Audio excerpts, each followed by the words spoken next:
congratulations on not only the babies, but now you have this new Tearless shampoo, which as a mom, I'm obsessed with. I think this is great. So what kind of inspired this? So, I love the fact now that Nikki is a mom, because now, being a mom, every day you're surrounded by baby products, you're using them. So you're constantly thinking about them. And Nikki and I were like, this is our life now. So why don't we come up with our own baby line? And so that's why we wanted to create Tearless. But also at the same time, our mother had emergency brain surgery. And something that we didn't realize is brain surgery, eye surgery, pretty much anything with the neck up, you have to use Tearless shampoo and conditioner. So I was like, wait, Mom, you do? So it just got our brains thinking. And so we're like, this is a perfect time to launch a line. I agree with Brie. Yeah, I think that's fantastic. And you would have never known that, like after your mom had surgery, that she would have to have used those same products. So it's perfect for babies and also adults, which is great. Yes, totally. I mean, what are some newborn products that you guys swear by, or did you notice that there was a void that you guys wanted to fill? Well, so our big thing is that, well, actually, you say this really great. Well, thank you. I don't know what you were going to say, but something like what I've realized in how your bathtub and shower starts to fill up with like your products, your husband's products, your little kids' products. You're like, oh my gosh, I'm surrounded by all these bottles of shampoos and conditioners. And something that's really unique about the Nicole and Breezy Tearless line is that it's for everyone. That's why we made sure to make shampoo and conditioner. The shampoo and conditioner can be used babies, kids, and even ourselves on the hydration and conditioning and the shine of the product. The shampoo also can be used as a body wash, and that's for your babies and your toddlers. So it's kind of neat because that's the one thing I'm like, also traveling with the kid, Brie goes, wait, you think you could bring all your cute outfits and have a purse for every outfit? No, your packing becomes different. I'm like, yeah, right. Even just going to LA one time with Mateo, I was like, oh my God, I had to sacrifice so much cute things to make sure I could pack for him. But at least now I know I could pack 2 shampoos and conditioners, because that was one thing I realized I packed so much of. And that's, I don't know what else you were going to say. And I was going to say too, sometimes certified organic, really plant-based products can really make your hair dry. And I noticed that with kids, a lot of it can be like that. Well, I feel like kids deserve the same type of smooth and softness to their hair like we are all searching for. So with Nicole and Breezy, we did want to make sure our Tearless line still kept those, like our core line of making your hair shiny and smooth. So giving even our children almost a luxury product for their hair. And we are certified organic, which is awesome. That's awesome. Congratulations. I think it's fantastic. Now, you guys both look absolutely amazing. And I know that you have invited fans and viewers of your show on your postpartum baby journey. I mean, are you both at your goal weight? And what has been the hardest part about bouncing back after baby? So we're not at our goal weight. We're almost there. We're 5 pounds away. I'm 6. Today I was 6. Oh. Today was 6, some days it's 5, but I'm in that like last weight of it, but I'm also a lot softer than I used to be. So I look like, okay, I have 6 pounds of weight to lose, but I have a lot of toning to do. But it's been difficult, even just being a new mom. It's really hard for me. Like I'll have a strong week and then I'll have like a day that's really tough because I'll be getting ready and I'm like naked, and all of a sudden I go by my long mirror and I look and I'm like, that's my body. It's just crazy how much your body changes. But then I look at Mateo and I'm like, that made your son, and like you're obsessed with him, you love him. But it's definitely difficult to see the changes. Right. And I feel like too, when you're a mom, you're tired. Oh my gosh. Like sometimes you have to hit the gym, but I'm so tired. I feel like, why am I going to force myself when I'm this tired? I would just want to lay down. And I feel like I should do that because you give so much to your children, to your spouse, that if you just want to lounge and veg in bed, we should be able to do that. Right. So, I feel like that's always been my struggle as a mom trying to lose weight, is finding the energy, because they're like, do it first thing in the morning. Well, I'm like, first thing in the morning, I got to pump, or I'm breastfeeding. And I want to have my coffee hot if I can. Yeah. I got to cook everyone breakfast. The time you're done doing mommy duties in the morning, it's not morning. You're like, how do I get out of my PJs now? It's like lunchtime. I will say, I would see how Brie was, and I'm like, I'm never going to be that way. I'm going to do my workouts every day. I'm going to make sure I'm out of PJs or robe by a certain time. No, there are times that I'm like, oh my gosh, I'm still in my robe. And I do agree. Like, It is hard to find the energy. It's like, I thought I'd be working out every day, but there's some days I'm like, I can't train today. I just want to sit on the couch and have alone time. So that it's a difficult process. Oh yeah. My husband was always like, why do you always like buy such cute pajamas? Like you care so much about PJs. I'm like, cause I live in them. I'm like in them in the morning. You're the queen of PJs. Yeah. So I want to feel cute and vibey because I'm stuck with it all morning. Totally. I mean, Nikki, you've also been very open about postpartum depression and how difficult it was for you, the first few months after baby. I mean, has it gotten better over the past few months? And, what was the biggest thing that you really struggled with? So it definitely has. Just having, I think for me, I'm very independent, and I've always been the type of person like, don't ask for help, do it on your own. And like, it's weird. It almost was a pride thing. And even being a new mom, I felt like if I was going to ask for help or have people help me, that I was a failure as a mom and I wasn't doing it right. And I think what I realized after time was, one, I really needed Artem in that time, as well as I needed to ask for help, that it truly does take a village. Because even when Artem was on Dancing with the Stars, I should have had someone there helping me when he was really busy, but I was just still so scared of what COVID was and the pandemic, because we weren't brand new in it, but it was still like uncertainty. And now when I look back, it's like, if I could have just found a way to have help and, just talk to people more about what I was going through, I think I could have avoided, a lot. And I think sometimes you can't help when you fall into that depression. Of course. But now having the help, and even Artem and I are in such a different place. And it's like, I'm so excited for the next season, because I think it'll be a lot different for him as well as for me, because I know I will have that help around me, and I'll be like, Daddy, go dance morning till night, go have fun. We're good here. I have my people around me. I'm great. And so, but I have to tell you, I think admitting where you're at with postpartum depression is the first step. And it is crazy when you get that help, how much mental healing that can be for you. Oh, totally. I mean, you went through so much change all at once, new baby, Artem kind of doing Dancing with the Stars, winning Dancing with the Stars, being gone and by yourself. It's a lot for a new mom to deal with. I so agree. And, I know this is maybe kind of random, but I don't know if you watched the Free Britney or the New York Post, that documentary. And I feel like it was kind of because it was in such a time where no one wanted to talk about postpartum depression. And I know her mom finally mentioned it in her book. And I still feel like no one really has acknowledged like Britney going through postpartum depression in that time, and not everyone's just, she's crazy, she's this, or, this all happened. And it's like, I could not imagine what I went through, how hard that was on me, what she was going through in that moment. Like, it made me so emotional watching that. And kind of, I feel like that line was thrown away, and they should have went deeper into her having postpartum depression. Cause like, damn, I give it to Britney. Like, to still keep it together as long as she did, going through what she was going through. Like, it's tough. It really is. I totally agree with you. It's tough. It is. It really is. I mean, Brie, how has marriage changed for you since having two kids into the mix? I mean, is it hard for you guys to find time for each other?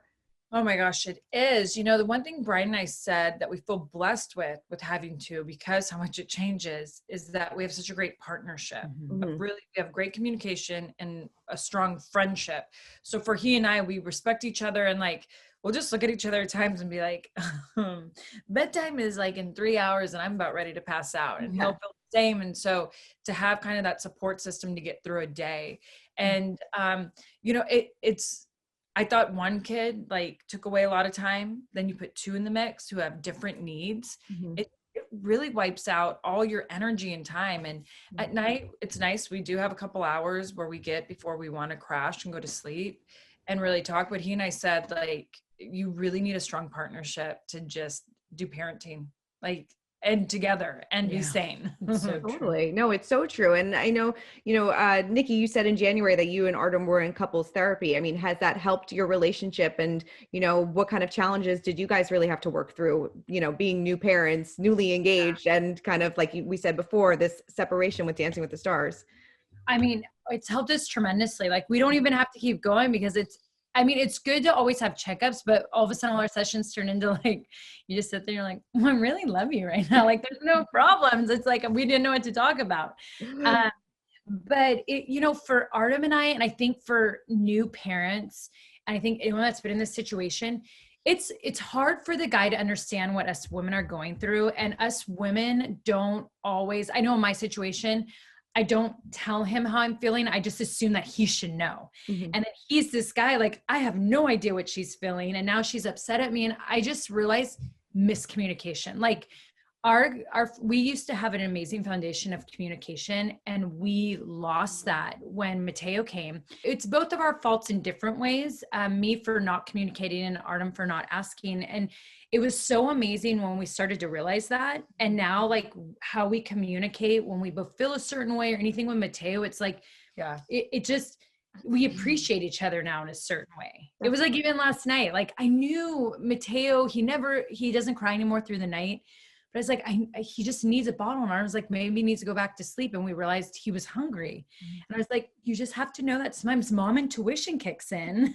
And we just know. And he goes, you're totally right. I will always go with mom intuition from now on. And so it's cool how things have changed. Totally. And not to get too TMI, but you both have talked about postpartum sex, which I feel like a lot of people don't talk a lot about. And you said it was different at the time. This was a little while ago. Is it back to normal? Yeah. Well, not really in my house. Not for you. Brie, we've had this thing like when you have like 2 kids, like I'm like, so when does it get back to normal for you guys? Is it a vacation? Like it's for them, it just seems like, well, I mean, I guess you could speak. Well, you know, it's just like back to that energy, but also our like anytime anything, there's one kid that needs you. It's like they're just like they know what to do. Like even this morning when Birdie woke up and I looked and I'm like, you woke up, and like she went right back to bed, but it woke me up knowing Buddy will be up in 30 minutes. So it's like I might as well just be up. And it's like they're just always off on things. And it's the same Brian and I say, like with he and I in our personal relationship, he and I actually did say that together. We need to go on a vacation. We feel like being away from your kids will help really spark something, even back. If it's down the street. Yeah, because we're like, you have to schedule everything out, and it is awful. We're like, nothing can be spontaneous. See, for Artem and I, it was like hot and heavy for a bit, like as if we were first dating. For what, like a year? Is that how long? Shut up. She always gives me shit. Like, how long did you guys know each other before you got engaged? I'm like, Brian and I are on year 10. Yeah. So okay. Things change. Yeah. Yeah. So ours was hot and heavy, but like lately it's been super tired. Like I just, when you have tired sex with each other, it's like one's leaning on someone too much. And it's like, okay, wait. So I like told him, I go, we have to stop binge watching shows and I get romance in every department back in, because binge watching a show and then having tired sex is not, I need something else. Like I need energy. Oh my gosh, yeah. And even from me, like I'll be like, I'll be on bottom. Like, it's okay. Let's just do missionary. Of course you would. Oh yeah. I mean, Brian and I but I love missionary with Artem. When you're with a dancer and how they work it, it's bomb. Well, it's sad. Brian and I do the same. Like, should we have sex or just go to sleep? Because that means we get 8 hours. Right. Like, well, we do, and that we always pick more sleep. Yeah. Totally. I love it. Now, Nikki, back in November, you told us that you and Artem weren't really on the same page about having more kids. Has, now that Mateo is a little bit older, has that changed at all? I feel like I talked to Brie about it so much. I have such a battle in my head because I would want to wait. And then I'm like, okay, so I'm closer to 40. How's that going to be? And then I'm like, no, I'm just going to have Mateo. But it's like, now that I have Mateo, I want to give him a sibling because when we see Buddy and Birdie. I see Buddy and Birdie and I'm like, no matter what, like he'll always be a sibling. He'll always be a sibling. But it just makes me feel bad that when he goes to bed at night, though, he'll always be by himself. So Artem, he wants one. If I could like have a girl up here like this, he'd be in heaven. But so I'm actually thinking about having another baby. But the thing is, I want to get back in the wrestling ring. There's so many things I want to do. And I feel bad. I'm like, I just don't think I have time. Mm-hmm. Yeah. Does it ever make you nervous to have another baby since postpartum was so bad? Or do you think you now have the tools going in, if you decide you now have the tools going into it next time? Totally. I mean, at least like, I feel like I'd be prepped differently and emotionally I would be different. I think I was so afraid of Mateo crying or anyone touching him or this or that. And I would be different right from the beginning, for sure. Right. Totally. I mean, Brie, I know you can't have any more kids, but have you ever considered adoption or anything like that? Or are you good? You're like, two's good. I can't imagine doing this newborn phase again. I'm good with 2. But you know, Brian and I always said adoption, we'd never turn down. If there was ever a time that we felt it in our hearts or it was our calling, we'd always do that. Yeah. We've always actually talked about that.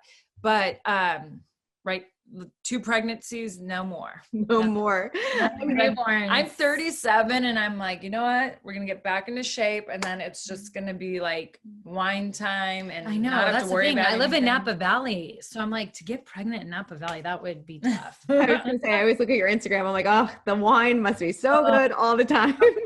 I mean, I can't believe Buddy and Mateo just turned 7 months, right? 7 months. Insane. I mean, what are their latest milestones? And they must be like interacting all the time together. It must be like the cutest thing.